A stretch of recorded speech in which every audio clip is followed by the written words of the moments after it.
I'm Paul Sims. I'm here with Josh Lieb, Robert Spina, and Stephen Root. And this episode, if I'm remembering correctly, is the one where a coconut drops on Matthew's head and he gets smart. It's not a coconut this time. It's Joe has invented a smart drink of some sort. Right. But it's got a placebo effect. And then, now you spoiled the surprise for everyone. we did do a lot of episodes where suddenly characters become completely opposite of what they are. Yeah. Which I always liked. And the shorthand term we used for it was the coconut drop. Because of Gilligan's Island. What exactly happened in that Gilligan's Island episode? The coconut drops on, I believe, on Marianne's head, and she thinks she's Ginger. Is that it? That seems like the mildest personality change. Oh, no, hold on. Marianne was the bookish librarian. Yes, yeah, exactly. Okay, well then that does make sense. By this point, obviously, in the show, Matthew was just, borderline brain dead. You know, he was so stupid.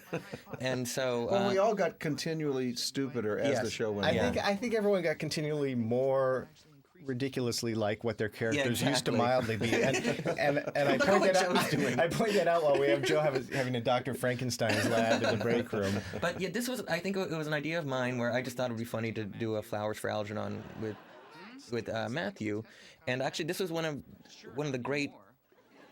then the script ended up coming out very long, and that's unusual. Yeah, obviously. But Paul cut it down for us, and I remember you cut out, and we had to. But one of the great scenes that I loved that it was my dark victory scene that I'd written, where it was at the point where Matthew knew he was getting stupider again, but Dave loved him so much as smart Matthew that Matthew couldn't break it to him, so it was Matthew pretending to be smart, even though he was getting dumber, you know. And it was like this, it was almost put tears in your eye. I love that scene, and we just had to cut it for time.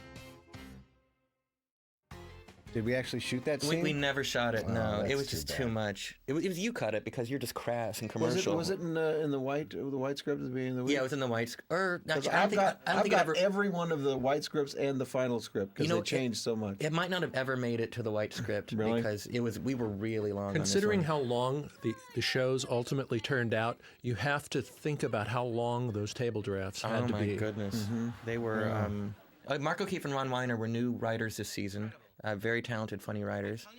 Good dudes, also. They are. They're very. I do remember about this episode when Matthew becomes smart. There's a joke about how he's no longer Matthew. He's smart Matthew. He's Matthew. Right. And a while after this episode aired, I got an angry letter from a guy. He was joking, I think, but he was like, that we ripped guy, him off. He wasn't joking because I called him back to say where it's like the coyote going off the cliff and he doesn't know he's going to fall until he looks down. Yeah. I was like, man, these are pretty standard comedic sort of like tropes. the Roadrunner and Wile E. Coyote. Yeah, that was normal stuff. He ended up being fairly nice after I spoke with him. I remember that letter. I have friends. What I need is sex. You have friends? No.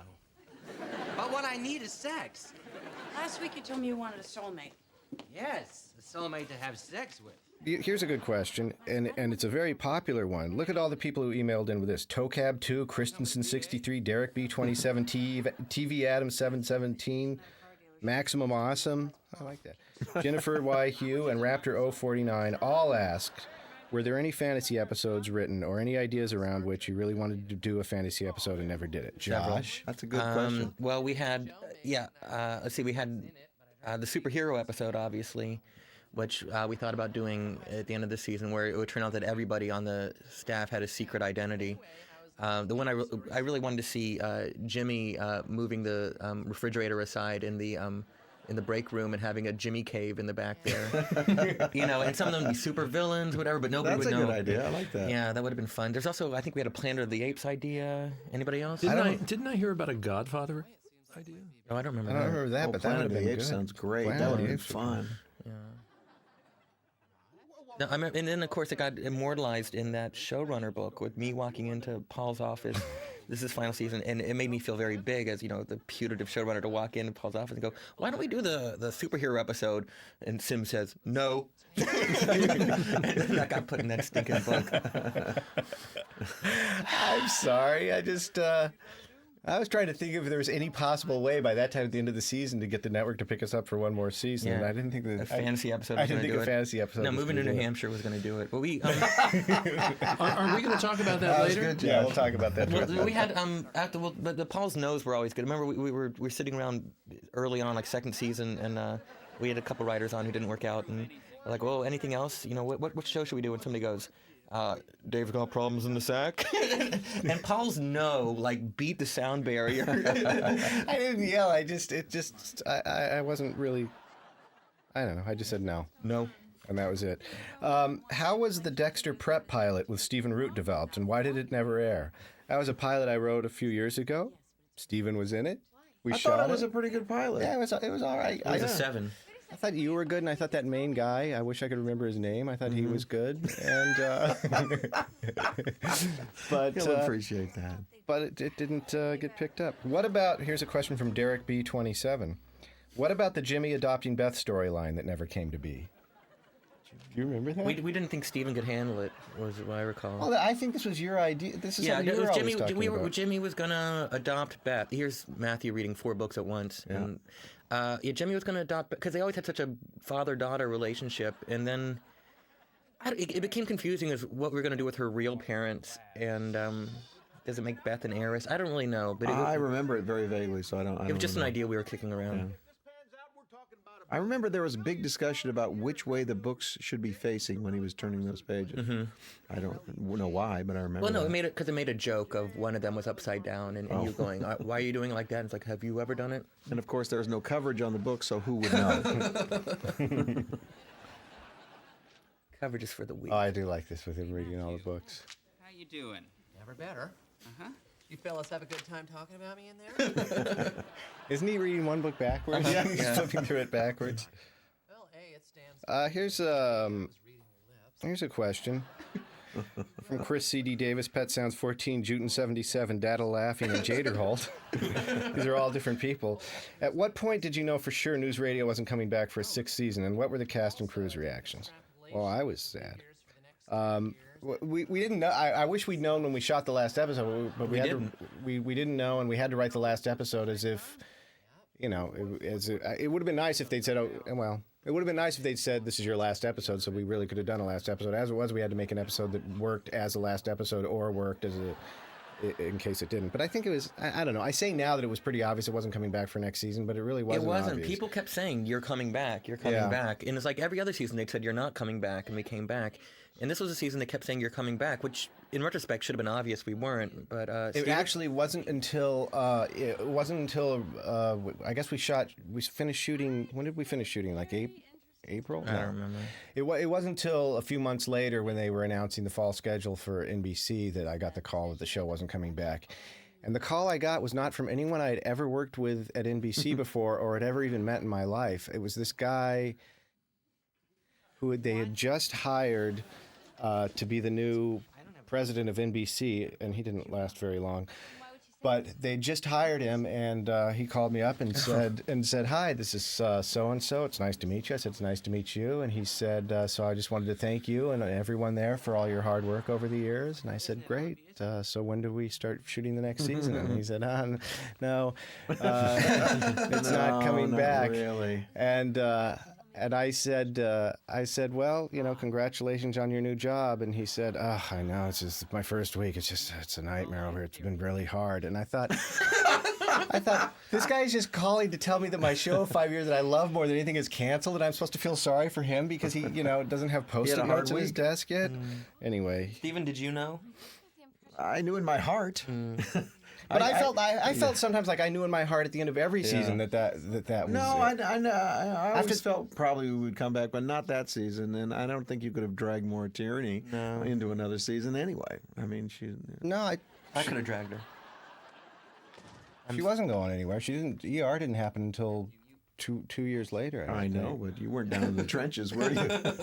Maybe. It was I gotta call her and ask her. Well, about she that. could come over and tell us that. We speaking of our relationship with NBC, though, I was just over there yesterday, and I was really surprised by something. You know that wall of like where they have all the posters of their, you know, there's Cheers and all their Family Ties and also all the new shows and their big hit shows. And then there was a NewsRadio poster up. Still. Yeah, which was that's really nice. really shocking, but nice. Yeah. I think this show has grown in esteem in the years since it's been gone. We never had like even a serious Emmy nomination except for No, we only got one, and we won it, didn't we? for the costumes. Oh, except for Phil. Yeah, except for Phil's, Phil's yeah. posthumous one, and that was kind of. I was always shocked that we never got ensemble.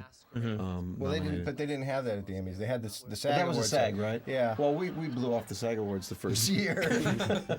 We pissed them off We were immediately. jerks. Yeah. Regarding the Titanic and space episodes, asks David Goodspeed, were they filmed in front of a live audience, or was a laugh track used for those 2 episodes? Those were impossible to film in front of a live audience, so we shot them over a course of 4 days.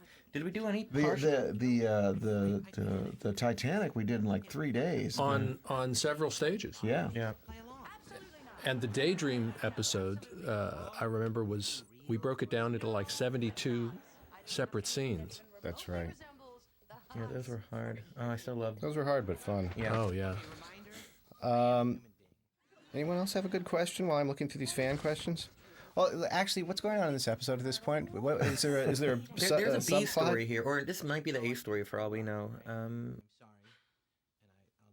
No, the A story is Matthew getting smart.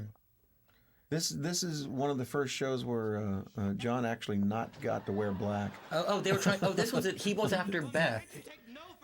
He's trying to make her jealous. He's trying to make her jealous by acting like Mara's into him, or by Lisa's into him. Yeah. And at this point, Vicky's outfits had gotten so outrageous. I think this was a swimsuit that they'd put a train on. Uh-huh.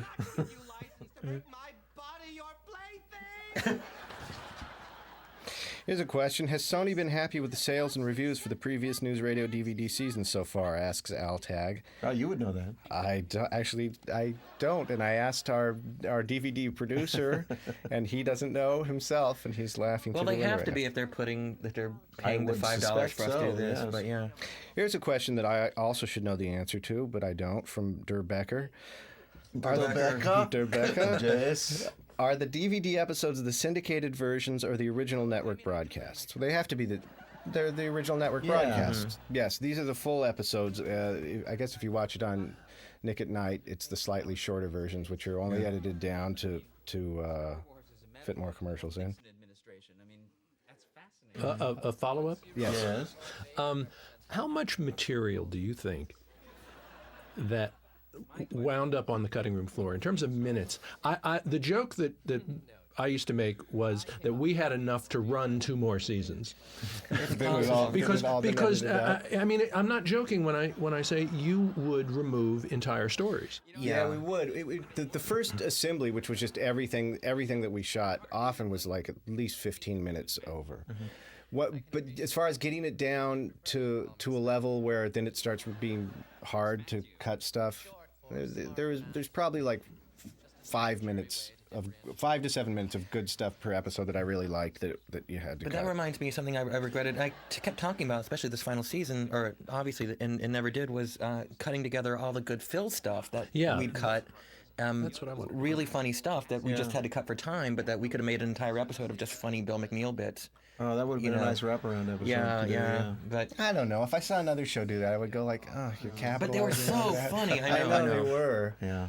I would Well, like to see it anyway. I would just like to have seen it for me. Yeah, exactly. The joke in an early, I think first season I liked was where Dave was at a bar with everyone afterwards, and maybe I've even talked about this before, and he's like, I promise I'll try to spend more time with you guys. And Matthew was like, you're like that dad in Cats in the Cradle. And Dave's like, no, I'm going to spend more time with you. And then Matthew just singing the chorus to Cats in the Cradle. I do remember that. I remember that bar scene is terrible. The good old Mexican bar set. The We bar had to scenes shoot were twice. always terrible. Well, there was. I think we only did that once or twice because it was such a terrible place to shoot in. It was a comedy void. But we liked you and Dave sitting in that fancy restaurant, was it? Oh, that was fun. Yeah. Yeah, the restaurant scenes weren't. That was bad. the one where Kent waited tables. That's Exactly. right. Our line producer Kent Zabornak played a waiter. Here's a question from Chris C.D. Davies. He says, "Why is swearing bleeped out of the commentary, seen as the DVDs are unrated?" I think that's up if that's true. That's ass. I was not aware that you guys were bleeping out the. Where can I get a WNYX mug? Ask a bunch of people. eBay would be my answer. Robert's house. I've Robert? got one. Yep. Do you have one, or do you have more than one?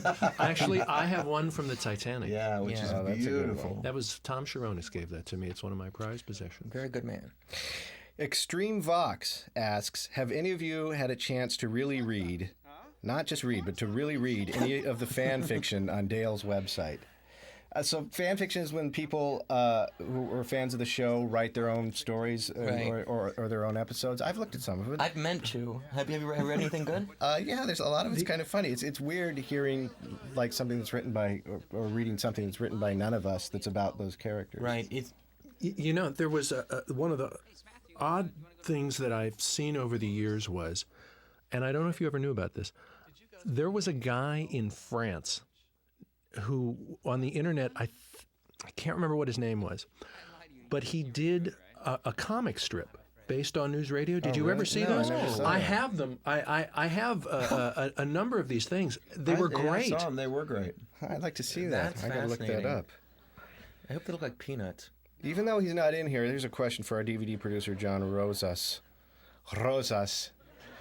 Why is the only closed caption option on the DVDs Portuguese? It's a very NewsRadio language. Yeah, it is.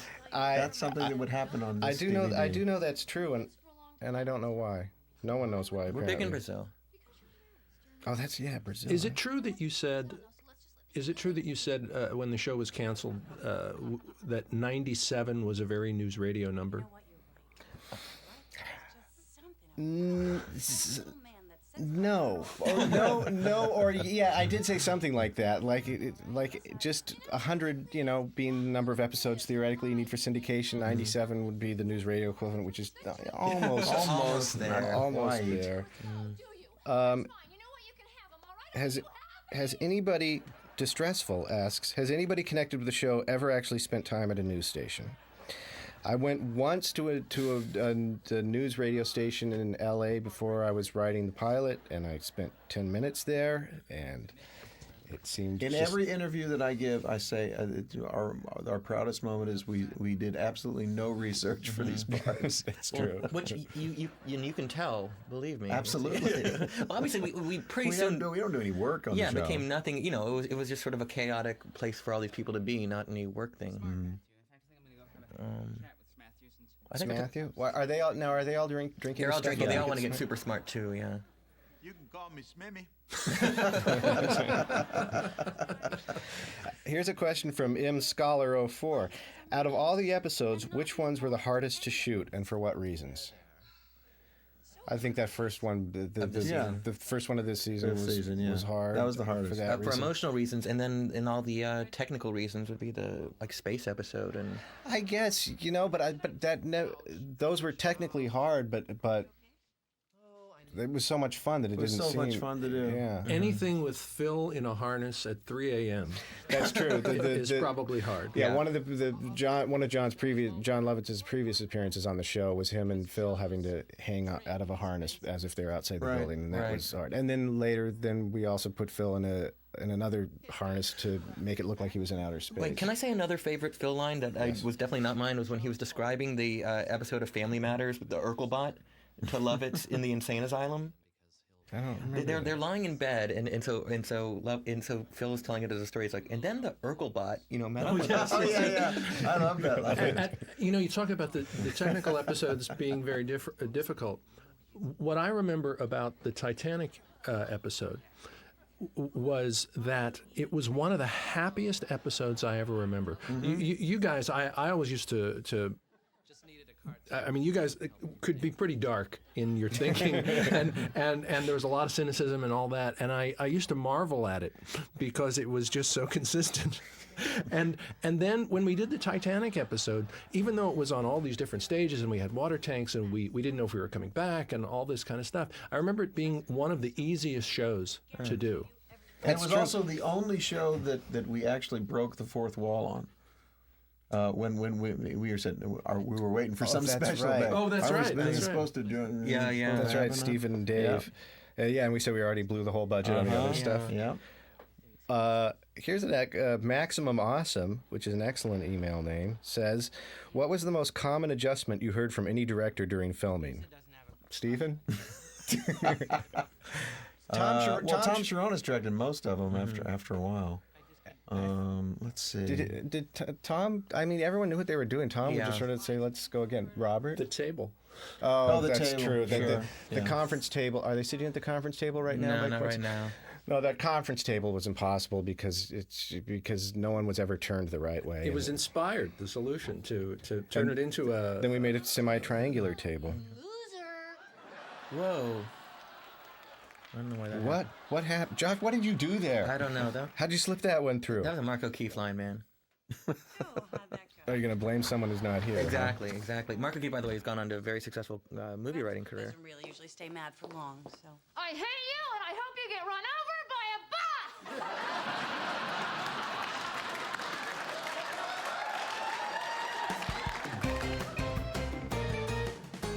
All ready to go to the movies, Matthew? Who's Matthew? Smart Matthew. Oh, right. He kind of fades in and out on me. Stephen. Yes, sir. Good question for you. All right. In fact, I think maybe you wrote this one in. This is Yeah, Maximum probably me. Awesome again. As the show slowly lost touch with reality for the sake of comedy, was it harder as an actor to perform the material? No, because as I got dumber as Jimmy, it became closer and closer to my character on King of the Hill, Bill. So it was easy to go from one to the other. Then. Now I'm looking for all the questions that Maximum Awesome had sent in because I think this is secretly Stephen. What is your favorite on-set snack food? Well, let's see. It's a good chance to mention Chris Starr, Yeah, that's true. Yeah. who fed us Who fed us brilliantly for years. And I don't he was think I good. ever had any favorite. We had good food all the way through. Chris Starr, very good man. Very good man. We didn't have him at the very beginning, did we? No, we not didn't. the first year. We had some problems. He was good because he was the guy who did the craft services and had all the snacks and the food, but he also looked like he would kick your ass. He at would. any He was a moment. cool guy. He was very tough.